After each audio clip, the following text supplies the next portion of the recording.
বাড়ি ফেরার পথে জাতীয় সড়কের উপর দুর্ঘটনায় আহত হলেন দুই ব্যক্তি। দুর্ঘটনাটি ঘটেছে বুধবার রাতে পশ্চিম মেদিনীপুর জেলার খড়গপুর বালেশ্বর 16 নম্বর জাতীয় সড়কের বেলদা থানা এলাকায়।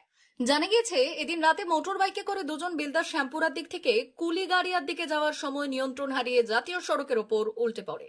দুর্ঘটনায় আহত হন দুই ব্যক্তি, যার মধ্যে একজনের আঘাত গুরুতর বলে জানা গিয়েছে।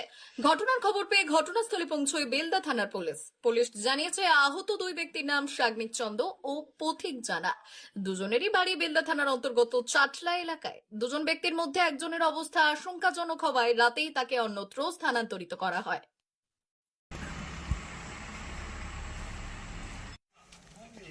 এই কি কন্টেনার গাড়ির চালক নাকি আহত? আহত তো ওটা।